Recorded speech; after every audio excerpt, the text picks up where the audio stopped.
তোমাদের সপ্তবর্ণ বই 2025 লেখার 21 গল্পের পৃষ্ঠা 12 এর কর্ম অনুশীলন ক খ সম্পর্কে আলোচনা করব। প্রিয় শিক্ষার্থী, তুমি যদি আমার চ্যানেলটি এখনো সাবস্ক্রাইব করে না থাকো তাহলে আর দেরি না করে এখন চ্যানেলটি সাবস্ক্রাইব করে পাশে থাকতে পারো। চলো শুরু করা যাক।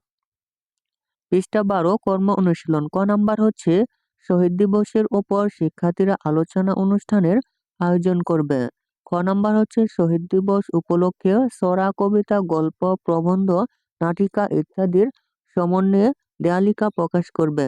প্রিয় শিক্ষার্থী, তোমাদের কর্ম অনুশীলন এর নমুনত্ব দেখাচ্ছি, তা তোমরা দেখে নিতে পারো। চলো শুরু করা যাক। সপ্তম শ্রেণী সপ্তবর্ণ বই 2025 লেখার 21 পৃষ্ঠা 12 কর্ম অনুশীলন ক নাম্বার হচ্ছে শহীদ দিবসের উপর শিক্ষার্থীরা আলোচনা অনুষ্ঠানের আয়োজন করবে। উত্তর হচ্ছে শহীদ দিবসের উপর শ্রেণীকক্ষে আলোচনা অনুষ্ঠানের আয়োজন করো। যেভাবে করবে। এক নাম্বার হচ্ছে প্রথমে কয়েকজন মিলে সিদ্ধান্ত নাও। দুই নাম্বার হচ্ছে প্রধান শিক্ষক বরাবর আবেদন করো। বিষয় লিখবে শহীদ দিবসের ওপর শ্রেণীকক্ষে আলোচনা অনুষ্ঠানের অনুমতি চেয়ে আবেদন। আবেদনপত্রে প্রধান শিক্ষককে অথবা শ্রেণী শিক্ষককে তোমাদের আলোচনা অনুষ্ঠানের সভাপতি করার কথা লিখবে। তোমরা চাইলে তোমাদের কয়েকজন শিক্ষককেও বিশেষ অতিথি করতে পারো।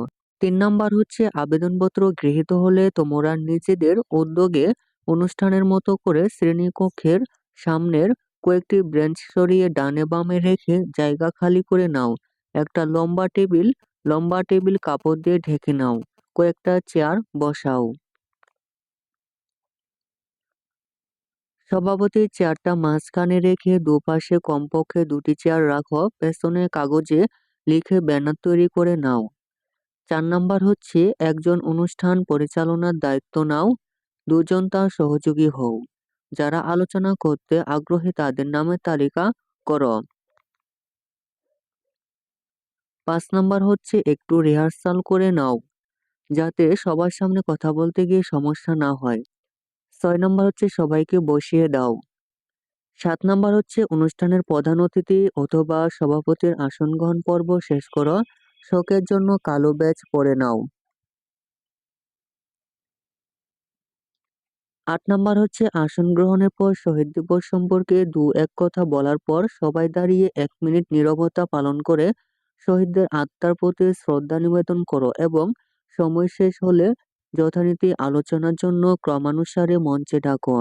9 নাম্বার হচ্ছে সভাপতির ভাষণের মধ্য দিয়ে অনুষ্ঠান শেষ করো।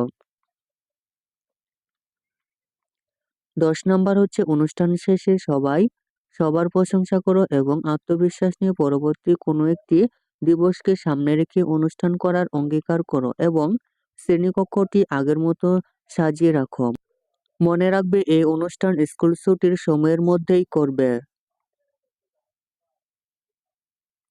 খ নাম্বার হচ্ছে শহীদ দিবস উপলক্ষে ছড়া, কবিতা, গল্প, প্রবন্ধ, নাটিকা ইত্যাদির সমন্বয়ে দেয়ালিকা প্রকাশ করো। উত্তর হচ্ছে দেয়ালিকা হচ্ছে এক ধরনের পত্রিকা। এটি হাতে লিখে দেয়ালে ঝুলিয়ে দেওয়া হয়।